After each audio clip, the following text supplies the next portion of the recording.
Hello everyone, welcome to Learning Book. Learning Book पे आप सभी का स्वागत है। लर्निंग बुक के इस वीडियो में हम 28 अगस्त और 29 अगस्त 2020 से संबंधित करंट अफेयर के महत्वपूर्ण प्रश्नों को कवर करेंगे। अपने क्वेश्चन के डिस्कशन की शुरुआत की जाए उससे पहले एक अनाउंसमेंट है। अनाउंसमेंट ये है कि अब लर्निंग बुक पे कल से हम हिंदी की क्लासेस भी शुरू कर रहे हैं। ये हिंदी की क्लासेस उन सभी प्रतियोगी परीक्षाओं के लिए रामबाण सिद्ध होगी जिसमें हिंदी के प्रश्न पूछे जाते हैं। इस हिंदी की क्लास में हम संपूर्ण पूरा का पूरा हिंदी सब्जेक्ट जो कि प्रतियोगी परीक्षाओं में पूछा जाता है उस सिलेबस को इसमें कवर करेंगे। और इसे कवर करेंगे मारुति सर असिस्टेंट प्रोफेसर हैं और उन्हीं के द्वारा ये पूरा का पूरा आपको कवर कराया जाएगा, पूरा हिंदी विषय प्रतियोगी परीक्षा को देखते हुए। आइए फिर शुरुआत करते हैं अपने पहले प्रश्न के साथ। आज का पहला प्रश्न है, स्टार्टअप को समर्थन देने के लिए स्वदेशी माइक्रो प्रोसेसर चैलेंज आत्मनिर्भर भारत के लिए अभिनव समाधान योजना को किसने लॉन्च किया? अभिनव समाधान माइक्रो प्रोसेसर चैलेंज हैशटैग आत्मनिर्भर भारत को लॉन्च किया रविशंकर प्रसाद ने। रविशंकर प्रसाद हमारे इलेक्ट्रॉनिक्स एंड इंफॉर्मेशन मिनिस्टर हैं और इन्हीं के पास लॉ एंड जस्टिस मंत्रालय के मंत्री भी यही हैं। लॉ एंड जस्टिस मिनिस्टर और minister of electronics and information ये दोनों रविशंकर प्रसाद हैं। रविशंकर प्रसाद ने ही स्वदेशी माइक्रो प्रोसेसर चैलेंज हैशटैग आत्मनिर्भर भारत के लिए अभिनव समाधान को लॉन्च किया। क्या होता है ये माइक्रो प्रोसेसर जिसके लिए ये चैलेंज लॉन्च किया गया? माइक्रो प्रोसेसर जो सीपीयू होता है कंप्यूटर का, वो माइक्रो प्रोसेसर के इस्तेमाल से ही बनाया जाता है और माइक्रो प्रोसेसर में लाखों इंटीग्रेटेड चिप के इस्तेमाल से माइक्रो प्रोसेसर को बनाया जाता है। कंप्यूटर की और भी एसेसरीज़ में, सीपीयू में तो माइक्रो प्रोसेसर लगता है, और भी एसेसरीज़ में माइक्रो प्रोसेसर का इस्तेमाल किया जाता है। अभी इंटेल कंपनी एक अग्रणी कंपनी है जो कि माइक्रो प्रोसेसर को बनाती है और अब भारत में जो स्टार्टअप हैं उनको ये चैलेंज दिया गया है कि आप भी माइक्रो प्रोसेसर बनाओ और जो कंपनी माइक्रो प्रोसेसर का एक उच्च क्वालिटी का माइक्रो प्रोसेसर बनाएगी उसे इंडियन गवर्नमेंट की तरफ से, भारत सरकार की तरफ से पुरस्कृत भी किया जाएगा। इससे क्या होगा कि जो भारत में स्टार्टअप हैं उनके बीच एक प्रतिस्पर्धा आती है कोई चैलेंज लॉन्च करने से और वो अच्छे से अच्छा प्रदर्शन करने की कोशिश करते हैं। आत्मनिर्भर भारत अभियान के तहत ऐप इनोवेशन चैलेंज को प्रधानमंत्री नरेंद्र मोदी जी द्वारा लॉन्च किया गया था। देश में तनाव हुआ चाइना के साथ तनाव के बाद 59 ऐप को बैन कर दिया गया इंडिया में और फिर उसके बाद ऐप इनोवेशन चैलेंज को लॉन्च किया गया भारत सरकार द्वारा। इस ऐप इनोवेशन चैलेंज में चिंगारी ऐप ने तहलका मचाते हुए पहला स्थान प्राप्त किया और चिंगारी ऐप ने इस ऐप इनोवेशन चैलेंज को जीता जो कि प्रधानमंत्री नरेंद्र मोदी जी द्वारा लॉन्च किया गया था। क्या है चिंगारी ऐप? टिकटॉक जो चाइनीज़ ऐप था वो बैन हुआ। चिंगारी ऐप भी टिकटॉक की ही तरह है जो कि शॉर्ट वीडियो मेकिंग ऐप है। चिंगारी ऐप को छत्तीसगढ़ के एक व्यक्ति हैं जिनका नाम घोष करके कोई व्यक्ति हैं, मुझे अभी नाम उनका ध्यान में नहीं आ रहा है, घोष हैं, घोष द्वारा इसको बनाया गया था और चिंगारी ऐप ने ही ऐप इनोवेशन चैलेंज को जीता है। और अब लॉन्च किया गया स्वदेशी माइक्रो प्रोसेसर चैलेंज आत्मनिर्भर भारत अभियान के लिए अभिनव समाधान, इसे लॉन्च किया है रविशंकर प्रसाद जी ने। ये अगर माइक्रो प्रोसेसर की एक उच्च क्वालिटी, एक उत्तम क्वालिटी हम बनाने में सफल हो जाते हैं तो ये भारत के स्टार्टअप्स, इनोवेशन और रिसर्च को मजबूती प्रदान करेगा। ऑप्शन सी यहाँ करेक्ट हो जाएगा। नेक्स्ट क्वेश्चन है, एशिया और प्रशांत क्षेत्र में कोविड-19 युवा रोजगार संकट से निपटाना शीर्षक वाली रिपोर्ट के अनुसार भारत में 4.1 मिलियन युवा अपने रोजगार को खो देंगे कोविड-19 की वजह से। इस रिपोर्ट को किसने जारी किया?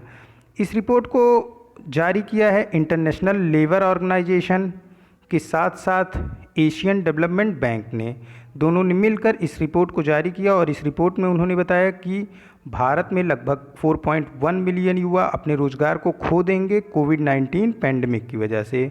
और एक रिपोर्ट को और जारी किया इंटरनेशनल लेबर ऑर्गेनाइजेशन ने कुछ दिनों पहले ही, जिसमें उन्होंने बताया था कि 400 मिलियन भारतीय श्रमिक गरीबी रेखा का सामना करेंगे कोविड-19 पैंडेमिक की वजह से। इंटरनेशनल लेबर ऑर्गेनाइजेशन, इसका हेडक्वार्टर जिनेवा स्विट्ज़रलैंड में है और गाई राइटर इसके डायरेक्टर जनरल हैं।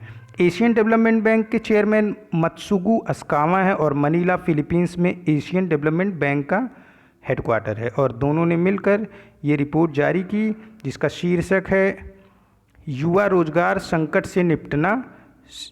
इसमें इन्होंने बताया कि भारत में 4.1 मिलियन युवा अपने रोजगार को खो देंगे कोविड-19 पैंडेमिक की वजह से। ऑप्शन सी करेक्ट हो जाएगा। नेक्स्ट क्वेश्चन है, Delhi Meerut regional rapid transit system के लिए एशियाई डेवलपमेंट बैंक ने कितने की स्वीकृति दी है? सबसे पहले ये समझते हैं कि ये क्या है rapid transit system. Rapid transit system आप ये कह सकते हो कि ये आवागमन के लिए एक द्रुतगामी परियोजना है जिसमें कि एक स्थान से दूसरे स्थान तक जाने के लिए हाई स्पीड ट्रेन का इस्तेमाल किया जाएगा। और ये हाई स्पीड ट्रेन दिल्ली से मेरठ की दूरी 82 किलोमीटर है और साथ ही साथ ये सारे स्टॉपेज पे रुकेंगी भी ये ट्रेन। और 82 किलोमीटर में 15 स्टॉपेज हैं और उसके बाद भी ये सिर्फ 60 मिनट में ही दिल्ली से मेरठ की दूरी तय करेगी रैपिड ट्रांजिट सिस्टम वाली ट्रेन। और इसके लिए $1 बिलियन दिया जा रहा है एशियाई डेवलपमेंट बैंक द्वारा, एशियन डेवलपमेंट बैंक, एशियाई विकास बैंक के द्वारा। और अगस्त 2020 में इसकी पहली किस्त दी जाएगी, ये 4 किस्तों में दिया जाएगा 1 बिलियन, और मई 2025 में इसकी चौथी किस्त दी जाएगी।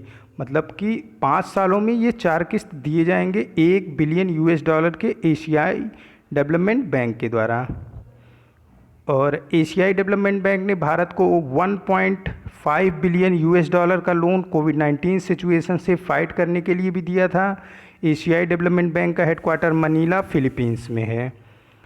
एशियन इंफ्रास्ट्रक्चर बैंक, इसका हेडक्वार्टर बीजिंग चाइना में है और इसने भारत को $750 मिलियन की दूसरी किस्त अभी हाल ही में जारी की है।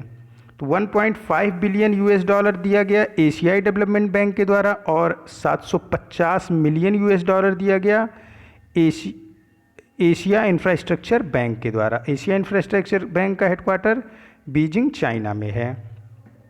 तो ऑप्शन यहाँ पे करेक्ट हो जाएगा बी। नेक्स्ट क्वेश्चन है, हाल ही में किस बीमा कंपनी ने SBM बैंक ऑफ इंडिया के साथ बैंकासुरेंस समझौता किया है? सबसे पहले जानते हैं बैंकासुरेंस समझौता क्या है, फिर SBM बैंक ऑफ इंडिया कौन सा बैंक है, और फिर आंसर जानते हैं। देखो, बैंकासुरेंस जब बैंक और इंश्योरेंस कंपनियां दोनों मिलकर किसी पॉलिसी के लिए या फिर इंश्योरेंस पॉलिसी के लिए बैंक और इंश्योरेंस कंपनियां मिलकर समझौता करते हैं तो उसे बैंकासुरेंस कहते हैं। यानी कि इंश्योरेंस पॉलिसी को बैंक के जरिए बेचने का काम करेगी इंश्योरेंस कंपनी और बदले में प्रॉफिट का कुछ परसेंटेज बैंक भी लेगा, यही बैंकासुरेंस होता है। SBM ये है state bank of Mauritius. State bank of Mauritius की ब्रांच इंडिया में भी है। स्टेट बैंक ऑफ मॉरिशस ने बैंकासुरेंस के तहत एक समझौता किया है भारतीय एक्सा लाइफ इंश्योरेंस लिमिटेड के साथ। SBM बैंक यानी कि स्टेट बैंक ऑफ मॉरिशस में जो इंडिया में इसकी शाखा है उसी ने AXA लाइफ इंश्योरेंस पॉलिसी के साथ समझौता किया है। इस समझौते के तहत AXA लाइफ इंश्योरेंस अपने पॉलिसी को ग्राहकों को SBM बैंक के थ्रू भी बेचेगी। ऑप्शन बी करेक्ट हो जाएगा यहाँ पे। कुछ और बैंकासुरेंस है जिनको मैं रिपीट कर रहा हूँ, आप नोट डाउन करोगे। करुड़ वैश्य बैंक, इसने बैंकासुरेंस के तहत समझौता किया था star health and allied insurance company limited के साथ। और SBI state bank of India life insurance, देखो स्टेट बैंक ऑफ इंडिया अलग है, उसकी एक सब्सिडरी है जो कि इंश्योरेंस करने का काम करती है, उसका नाम है insurance state bank of India life insurance, SBI life insurance. इसने यूको बैंक के साथ बैंकासुरेंस के लिए समझौता किया था। और यहाँ पे SBM state bank of Mauritius ने समझौता किया है भारतीय AXA लाइफ इंश्योरेंस के साथ। ऑप्शन बी करेक्ट हो जाएगा। नेक्स्ट क्वेश्चन है, किस भुगतान बैंक ने आधार आधारित डिजिटल जन बचत खाता लॉन्च किया है। जन बचत खाता को लॉन्च किया है फिनो पेमेंट बैंक ने। इसमें ई-केवाईसी मोड से जन बचत खाता ओपन किया जाएगा ग्राहकों के लिए। ग्राहक बिना बैंक गए अपने खाते को खुद ओपन कर सकता है फिनो पेमेंट बैंक में। इसमें क्या है कि ग्राहक को आधार कार्ड अनिवार्य रूप से अटैच करना होगा अपने बैंक अकाउंट से। तो आधार कार्ड अटैच होगा तो आधार कार्ड पे सारी डिटेल ग्राहक की होती ही है, तो फिर ग्राहक को जाने की ज़रूरत बैंकों में नहीं पड़ेगी। और ई-केवाईसी के मोड से ही वो ग्राहकों का एड्रेस और बाकी चीज़ वेरीफाई करके बैंक उनके बचत खाते को ओपन कर दिया जाएगा। और इस बचत खाते का नाम है जन बचत खाता, जो कि फिनो पेमेंट बैंक द्वारा लॉन्च किया गया है। ये पूरी तरीके से डिजिटल होगा। फिनो पेमेंट बैंक ने ही 10 से 18 साल के बच्चों के लिए बचत खाता योजना, जिसका नाम है भविष्य, भी शुरू किया है। बैंक ऑफ बड़ौदा ने इंस्टा क्लिक बचत खाता लॉन्च किया है। यह 100% paperless digital self assisted online बचत अकाउंट है। इसमें तो जो इंस्टा क्लिक बचत खाता, इसमें ग्राहक को बैंक में जाना पड़ेगा, लेकिन ये 100% पेपरलेस अकाउंट खोला जाएगा। इसमें ग्राहक की फ़ोटो तुरंत वहीं पे बैंक में मोबाइल फ़ोन के ज़रिए क्लिक करके अपलोड की जाएगी, साथ ही साथ सिग्नेचर भी डिजिटल तरीके से अपलोड किया जाएगा। 100% paperless digital self assisted online बचत खाता है इंस्टा क्लिक बचत खाता, जिसे बैंक ऑफ बड़ौदा द्वारा खोला जा रहा है। नेक्स्ट क्वेश्चन है, उस खेल महासंघ का नाम बताइए जिसने पूरे भारत में स्काउट कार्यशालाओं के संगठन के लिए अंतर्राष्ट्रीय व्यावसायिक स्काउटिंग संगठन के साथ एक समझौता ज्ञापन पर हस्ताक्षर किया है। देखो, दो चीज़ें समझ लेते हैं। एक स्काउट एंड गाइड होता है, जो कि एक स्वयंसेवी संगठन है, जिसमें स्काउट गाइड जब भी कोई आपदा आती है या फिर किसी जगह पे कोई ज़रूरत होती है इनकी, तो ये वहाँ पे जाके स्वयंसेवी की तरह लोगों की मदद करते हैं। स्काउट गाइड अलग हो गया। अब स्काउटिंग संगठन जो है, ये यहाँ पे जो स्काउटिंग संगठन की बात हो रही है, ये फुटबॉल से संबंधित है। फुटबॉल स्काउटिंग क्या होता है? फुटबॉल स्काउटिंग में दो तरह की स्काउटिंग होती है, एक तो प्लेयर के द्वारा और दूसरा टैक्टिकल स्काउट बोलते हैं। प्लेयर्स क्या होते हैं? प्लेयर जब फुटबॉल मैच होता है तो उसमें खेलने के तरीक़े को सीखते हैं और कैसे अन्य प्लेयर, मतलब सामने वाले प्लेयर कैसे खेल रहे हैं, उसको वो देखते हैं और सीखते हैं। ये प्लेयर स्काउटिंग बोली जाती है। और टैक्टिकल स्काउट जो है, ये प्लेयर टीम को तैयार होने में मदद करते हैं, जो प्लेयर और टीम होते हैं। आपने देखा होगा कि कभी टेबल टेनिस का मैच हो रहा है तो उसमें एक खड़ा होता है व्यक्ति, जो कि टॉवेल और वाटर लिए खड़ा होता है, जो टेनिस खेल रहा होता है, उसे प्यास लगने पे वो उसके पास, तो इसे बोलते हैं टैक्टिकल स्काउट। और फिर कई बार आपने देखा होगा कि क्रिकेट मैच हो रहा है तो बाउंड्री लाइन के बाहर कुछ बच्चे खड़े होते हैं, इसे बोलते हैं प्लेयर स्काउटिंग। ये बच्चे वहाँ पे खेलने के तरीके को सीखने के लिए इनको अलॉट किया जाता है। तो भारत की ऑल इंडिया फुटबॉल फेडरेशन ने अंतर्राष्ट्रीय व्यावसायिक स्काउटिंग संगठन के साथ एक समझौता ज्ञापन पर हस्ताक्षर किया है। इस समझौते के तहत IPSO ऑनलाइन वेबिनार की मदद से फुटबॉल स्काउटिंग प्रदान करेगा भारतीयों के लिए। और फुटबॉल स्काउटिंग में कई सारे जो प्लेयर हैं, इमर्जिंग प्लेयर हैं, वो देख के काफ़ी कुछ सीखने को पाएंगे। एक इंडिया टीम इंडिया, इसे भी ऑल इंडिया फुटबॉल फेडरेशन द्वारा चलाया गया था। 15 अगस्त के दिन इन्होंने 15 अगस्त के दिन एक आयोजन किया था, एक India team India, all India football federation द्वारा ये एक इंडिया टीम इंडिया का आयोजन किया गया था। भारतीय खेल प्राधिकरण के साथ भी ऑल इंडिया फुटबॉल फेडरेशन ने एक समझौता किया है, जिसमें ई-पाठशाला शुरू की जा रही है फुटबॉल प्लेयरों के लिए। तो 3 प्रश्न हुए। ऑल इंडिया फुटबॉल फेडरेशन ने अंतर्राष्ट्रीय व्यावसायिक स्काउटिंग संगठन के साथ स्काउट कार्यशालाओं की ऑनलाइन संचालन के लिए एक समझौता किया। साथ ही साथ एक इंडिया टीम इंडिया भी इनका ही योजना था, इन्हीं द्वारा आयोजित किया गया था 15 अगस्त के दिन ऑल इंडिया फुटबॉल फेडरेशन द्वारा। और भारतीय खेल प्राधिकरण के साथ इन्होंने ई-पाठशाला के लिए समझौता किया है। यहाँ पे ऑप्शन सी करेक्ट हो जाएगा। नेक्स्ट क्वेश्चन है, स्वास्थ्य और परिवार कल्याण मंत्रालय द्वारा जारी की गई स्वास्थ्य और कल्याण केंद्र के संचालन में सबसे अच्छा प्रदर्शन करने वाले राज्यों में किस राज्य केंद्र शासित प्रदेश को सबसे ऊपर का स्थान मिला, यानी पहला स्थान मिला? पहला स्थान मिला है इस सूची में पंजाब को। पंजाब ने स्वास्थ्य और परिवार कल्याण मंत्रालय द्वारा जारी की गई स्वास्थ्य और कल्याण केंद्र के संचालन में सबसे अच्छा प्रदर्शन किया। राज्य के स्वास्थ्य और परिवार कल्याण मंत्री बलबीर सिंह सिद्धू हैं। पंजाब के बलबीर सिंह सिद्धू यहाँ के स्वास्थ्य और परिवार कल्याण मंत्री हैं। इस दौरान इन्हें क्यों ये पहला पुरस्कार दिया गया? इसके लिए blood pressure, diabetes, breast cancer और गर्भाशय का कैंसर यानी कि सेरेविक्स कैंसर, इन सब की जांच जो गवर्नमेंट हॉस्पिटल थे, गवर्नमेंट के स्वास्थ्य और कल्याण केंद्र थे, वहाँ पे पंजाब द्वारा शुरू किया गया। सिर्फ जांच ही नहीं शुरू की गई बल्कि blood pressure, diabetes, breast cancer, cervix cancer की जांच के बाद इनको सरकार द्वारा दवाई भी उपलब्ध कराई गई और काफ़ी हद तक लोग इनकी दवा से सही भी हुए।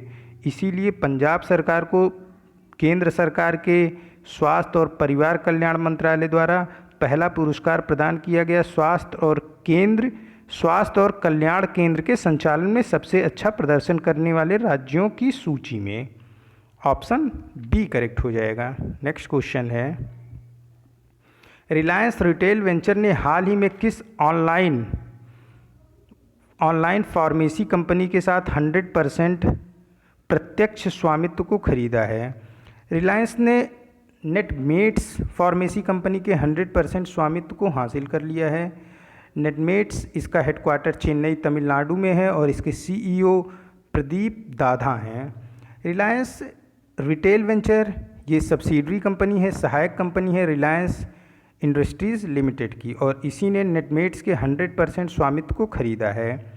साथ ही साथ रिलायंस रिटेल वेंचर ने वाटलिक हेल्थ प्राइवेट लिमिटेड के 60% शेयर को भी खरीद लिया है। और एक चीज़ और जो है पंजाब गवर्नमेंट ने एक टेली मेडिसिन सेवा की शुरुआत की थी मार्च 2020 में, जब कोविड-19 भारत में कदम रखना शुरू कर रहा था। जब पहला लॉकडाउन मार्च में ही लगाया गया था तो उस दौरान टेली मेडिसिन शुरू की गई थी, जिस पे फ़ोन के द्वारा लोगों को मेडिसिन पहुंचाया जाता था। तो टेली मेडिसिन सेवा शुरू की गई थी मार्च 2020 में पंजाब द्वारा। पंजाब सरकार ने पंजाब में जो अच्छे आचरण वाले कैदी थे उनके लिए एक संशोधन अध्यादेश भी पारित किया था, जिसमें उन्हें अस्थायी तौर पे बंदीगृह से यानी कि जेल से छोड़ दिया जा रहा था। अगर उनके आचरण में जेल से छूटने के बाद उनका जो आचरण जेल में था जिसके कारण वे छोड़े गए, वो आचरण जेल के बाहर भी रखते हैं तो फिर सरकार उनको छोड़ने पे भी विचार कर सकती है। ऐसा अध्यादेश पारित किया गया था पंजाब सरकार द्वारा। इसमें गुड कैरेक्टर कैदियों को अस्थायी तौर पे जेल से मुक्त किया जा रहा था।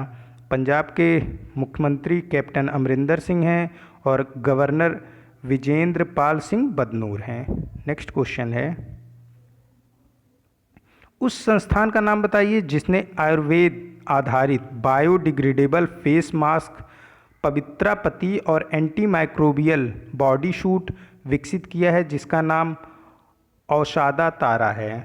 इसको विकसित किया है इन दोनों चीज़ों को उन्नत रक्षा प्रौद्योगिकी संस्थान ने, defence institute of advance technology. Option C correct होगा, लेकिन इसका पूरा नाम है उन्नत रक्षा प्रौद्योगिकी संस्थान या फिर defence institute of advance technology. ये पुणे महाराष्ट्र में है और रक्षा मंत्रालय के अधीन ये कार्य करता है। क्या किया इन्होंने, आप देख रहे होंगे कि अभी मास्क लगाना गवर्नमेंट की तरफ से अनिवार्य है, तो लोग लापरवाही करते हैं और मास्क को रोड पे इसी तरीके से खुले में फेंक देते हैं और फिर वो मास्क पर्यावरण को तो हानि पहुंचा ही रहा है, साथ ही साथ इन्फेक्शन फैलने का भी उससे डर है कोविड-19 का। तो इसलिए एक बायोडिग्रेडेबल फेस मास्क को लॉन्च किया गया है defence institute of advance technology द्वारा, जिसका नाम है पवित्रा पति। ये मिट्टी में पड़ने के बाद अपने आप सड़ के ख़त्म हो जाएगा। और साथ ही साथ एंटी माइक्रोबियल बॉडी सूट को भी लॉन्च किया गया है, यानी कि ये सूट पहनने के बाद कोई भी तरीके का जो पहले तो देखो सूट इसलिए पहन रहे हैं जिसको पीपीई किट बोलते हैं, पर्सनल प्रोटेक्शन इक्विपमेंट, उसको इस वजह से डॉक्टर पहन रहे हैं कि कोविड-19 इन्फेक्शन से बचा जा सके। लेकिन अभी इन्होंने जो एंटी माइक्रोबियल सूट लॉन्च किया, अगर कोई इस सूट पे मतलब उस सूट को तो जो पीपीई किट है उसको पहनने के बाद आपके बॉडी पे कोविड-19 का वायरस, कोरोना वायरस नहीं पहुंच पा रहा है, और वो सूट के ऊपर ही है। फिर अगर आप जब अपना काम ख़त्म करते हो तो आपको सूट निकालना होता है। लेकिन अब एंटी माइक्रोबियल बॉडी सूट है, इस पे कोरोना वायरस जाने पे वो कोरोना वायरस कुछ समय में अपने आप ही ख़त्म हो जाएगा। ये इसलिए एंटी माइक्रोबियल बॉडी सूट है, इस पे अगर कोरोना वायरस किसी तरीके से आ गया तो वो अपने आप ख़त्म भी हो जाएगा। इसे लॉन्च किया है इस तरह के सूट, और इसका नाम है औषाधा तारा। इसे लॉन्च किया defence institute of advanced technology ने। ऑप्शन सी करेक्ट हो जाएगा। नेक्स्ट क्वेश्चन है, भारतीय रेलवे ने किस क्षेत्र में हाल ही में 2 निंजा मानव रहित हवाई वाहन खरीदे हैं? भारतीय रेलवे के मध्य रेलवे, सेंट्रल रेलवे का जो मुंबई डिवीज़न है, और उसने मुंबई रेलवे स्टेशन के लिए 2 अनमैन्ड एरियल व्हीकल यानी यूएवी को ख़रीदा है। ये अनमैन्ड एरियल व्हीकल जो है, इसे मतलब ड्रोन नाम से भी जाना जाता है, और यही अनमैन्ड एरियल व्हीकल है जो बिना किसी मानव के बैठे ये ऊपर उड़ता है। इसका प्रयोग कहाँ पे करेगा सेंट्रल रेलवे का मुंबई डिवीज़न?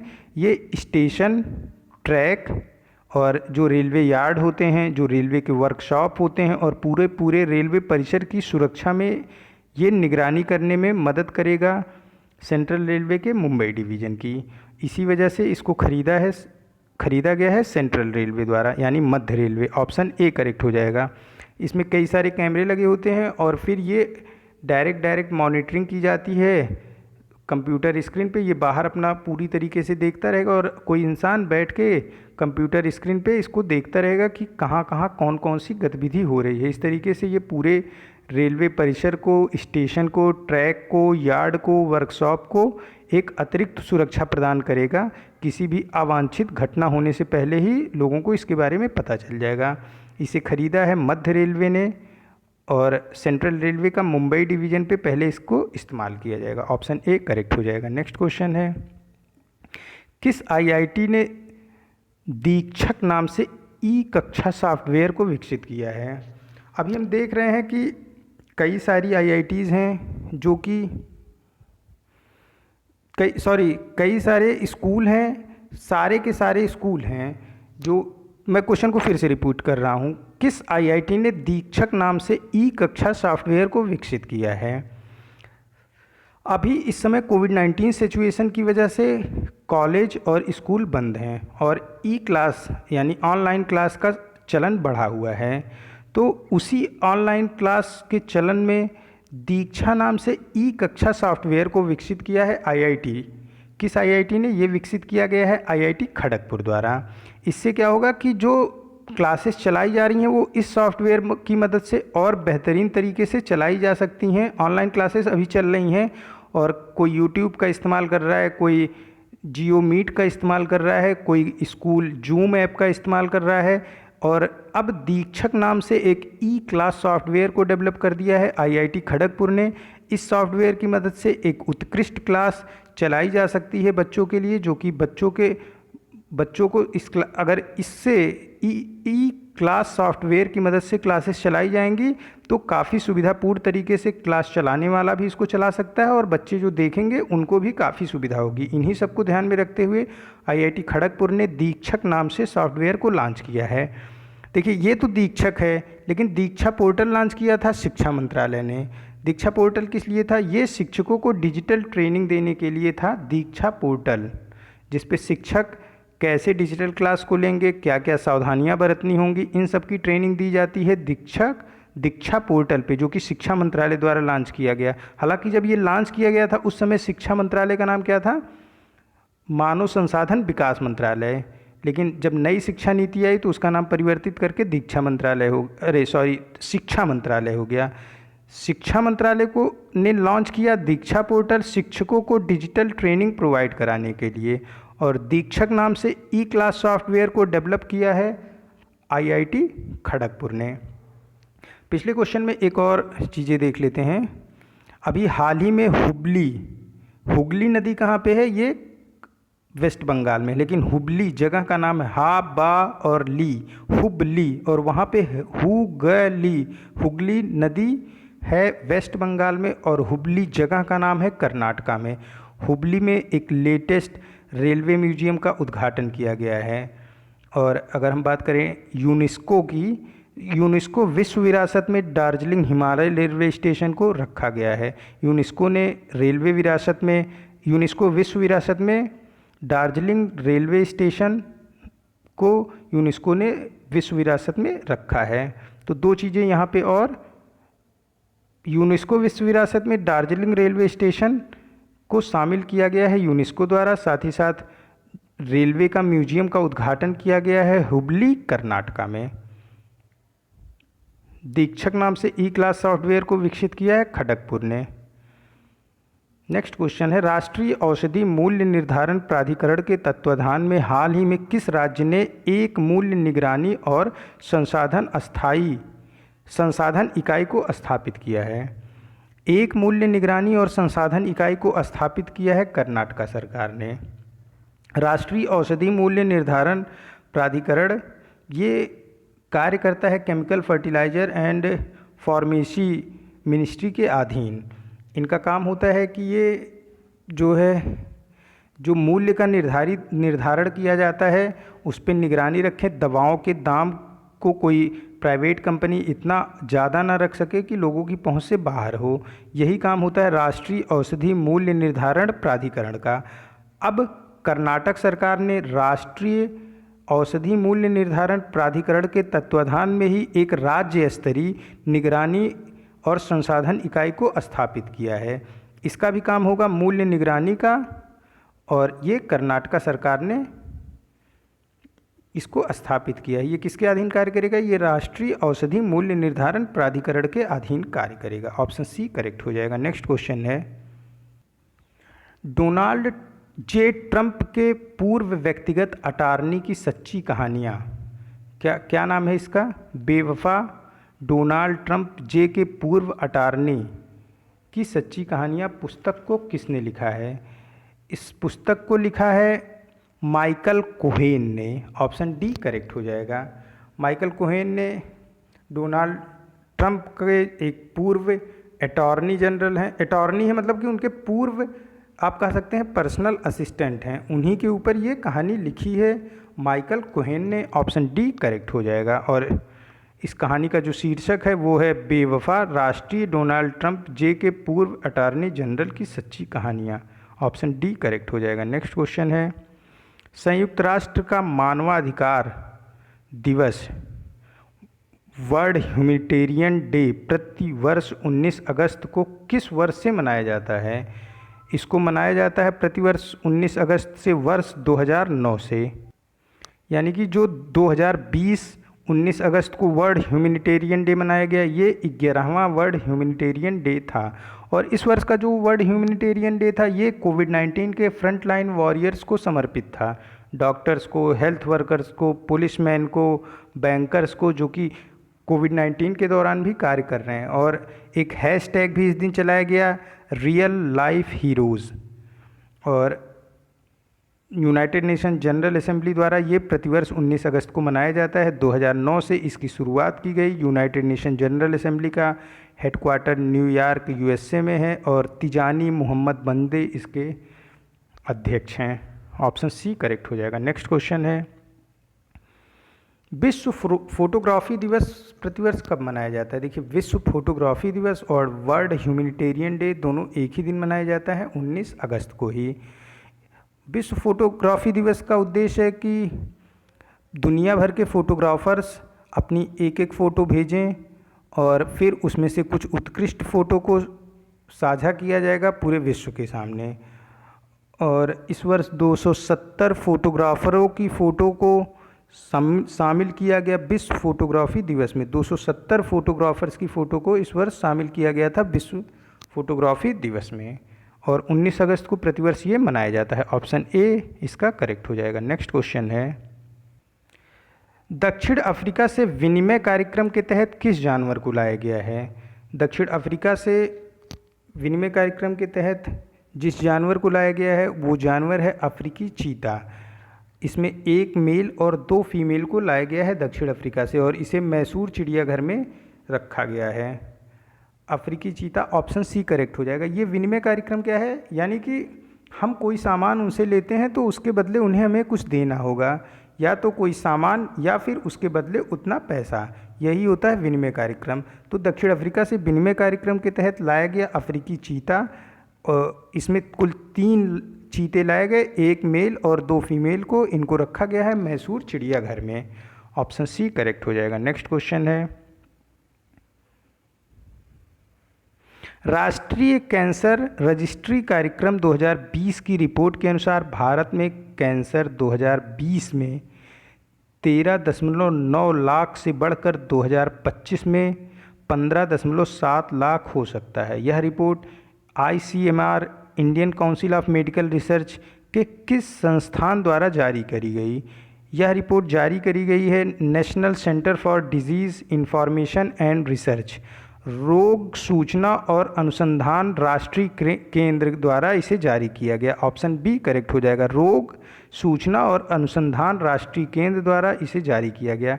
इसमें ये बताया गया कि अभी 2020 में कुल 13.9 लाख लोग भारत में कैंसर से पीड़ित हैं और 2025 में ये बढ़ के 15.7 लाख हो सकता है।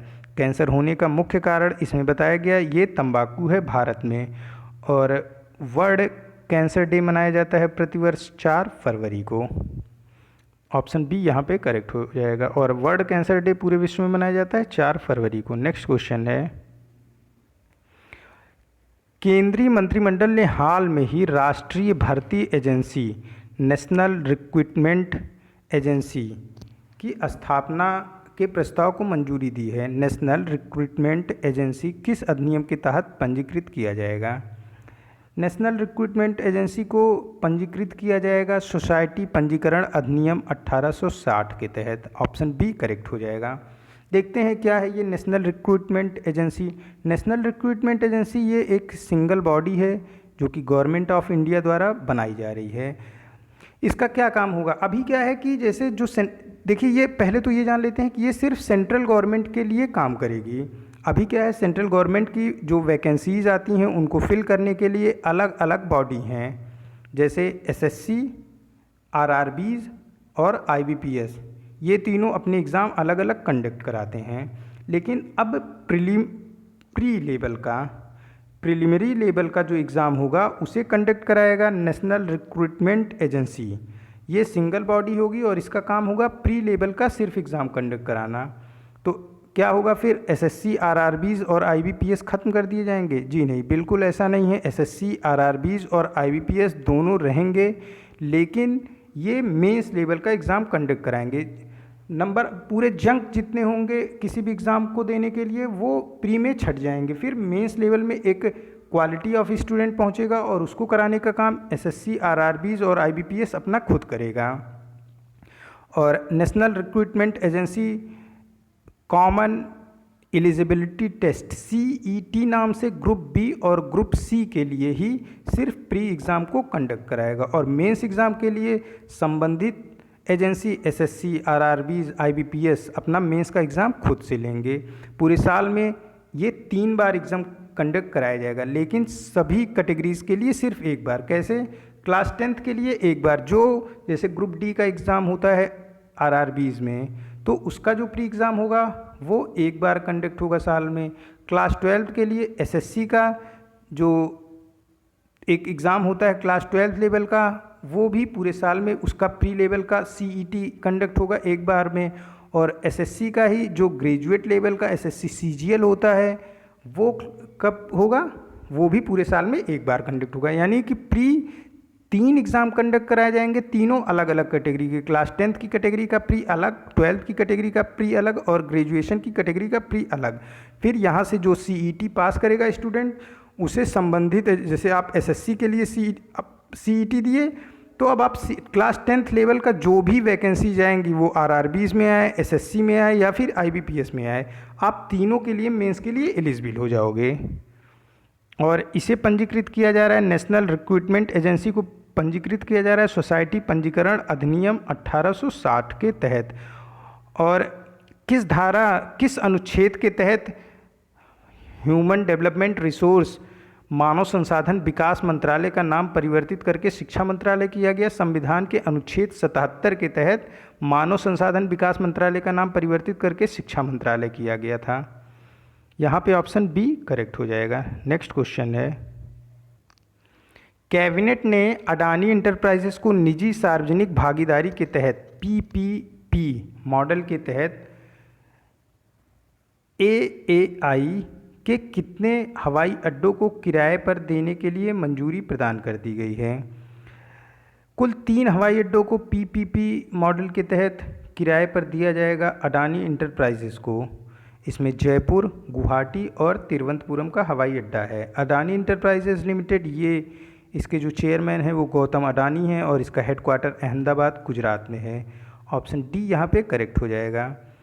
और भारतीय रेलवे का पहला जो प्राइवेट रेलवे स्टेशन है उसका नाम है हबीबगंज रेलवे स्टेशन, जो कि मध्य प्रदेश में है।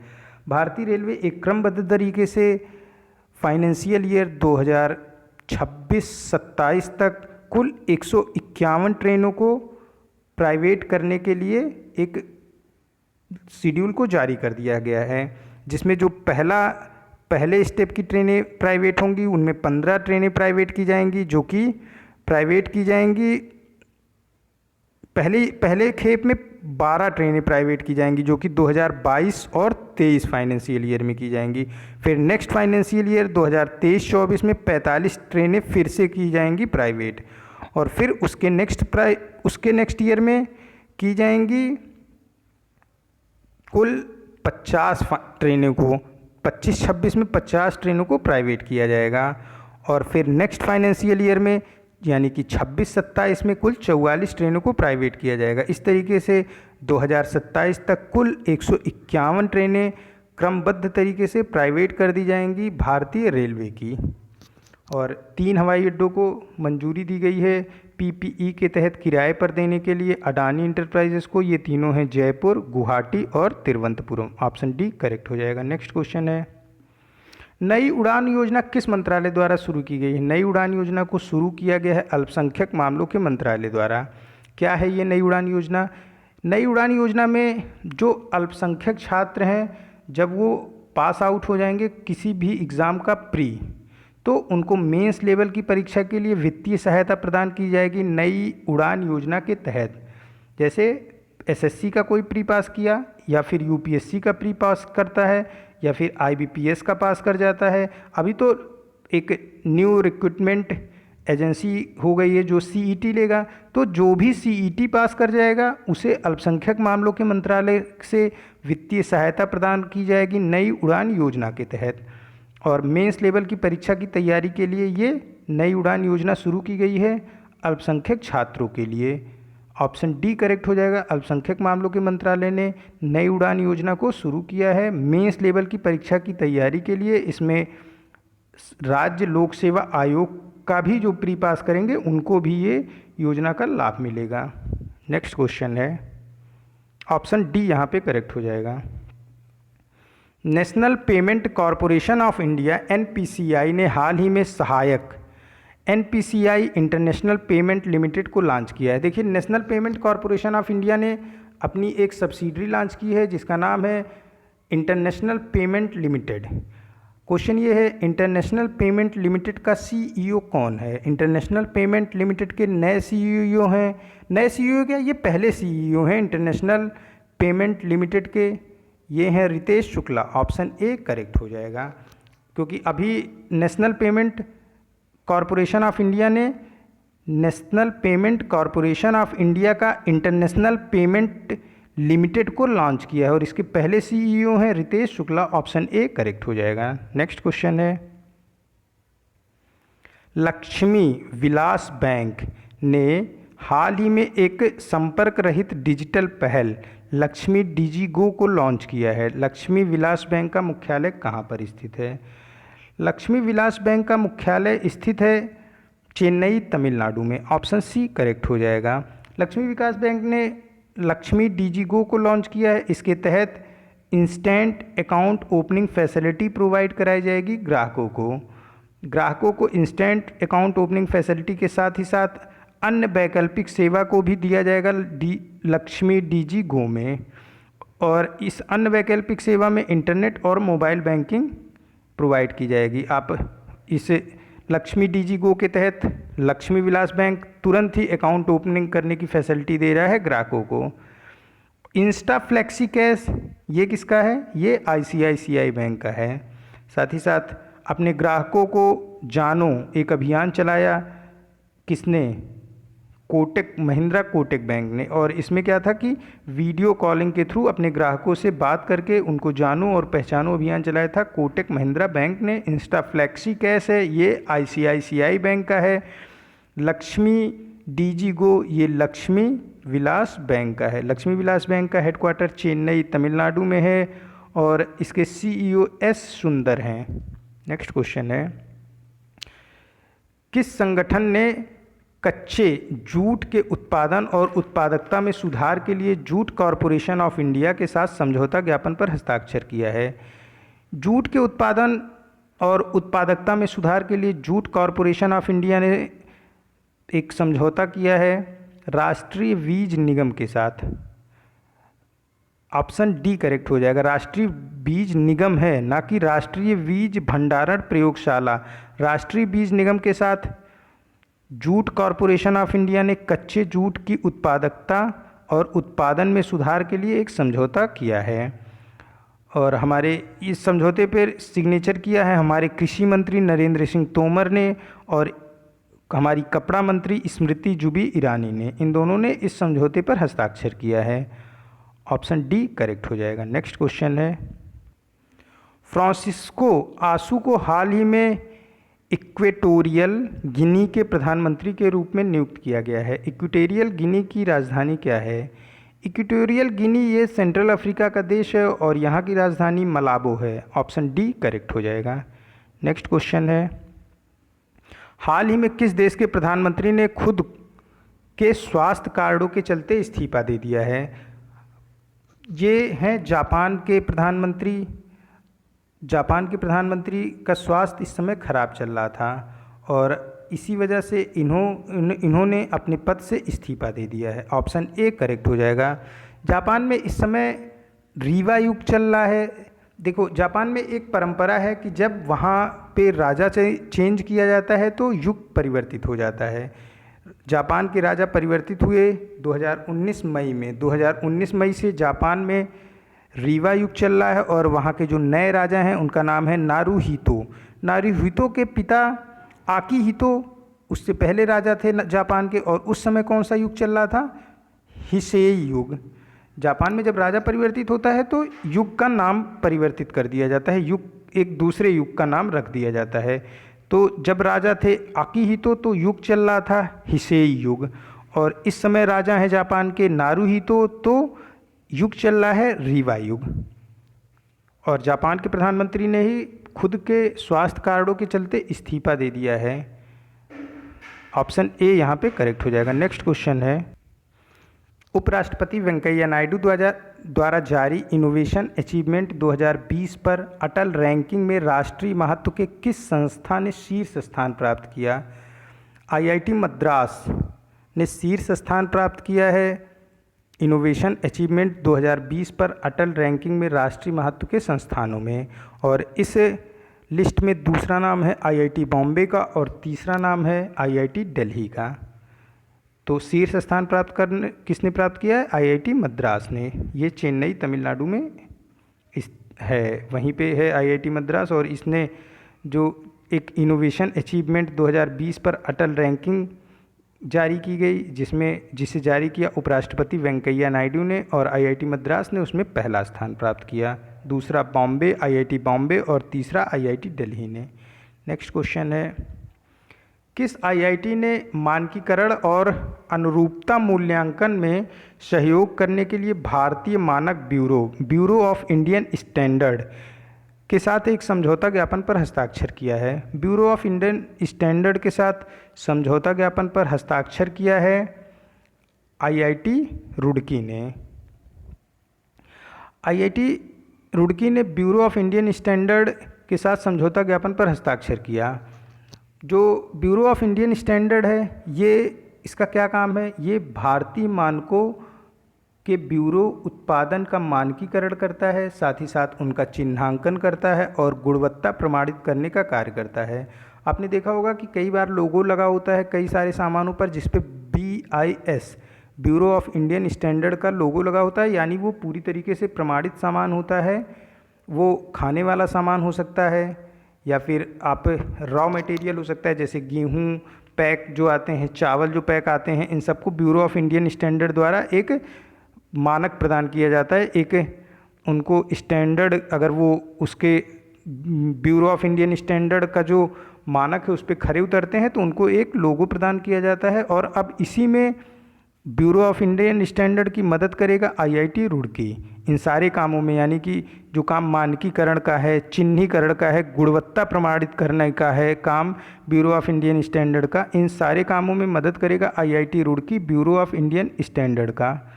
ऑप्शन बी यहाँ पे करेक्ट हो जाएगा। और ब्यूरो ऑफ इंडियन स्टैंडर्ड का जो हेडक्वार्टर है वो नई दिल्ली में स्थित है। ये आज का लास्ट क्वेश्चन था। मिलते हैं नए करंट अफेयर के साथ नेक्स्ट वीडियो में। Keep study on learning book. Thank you for watching this.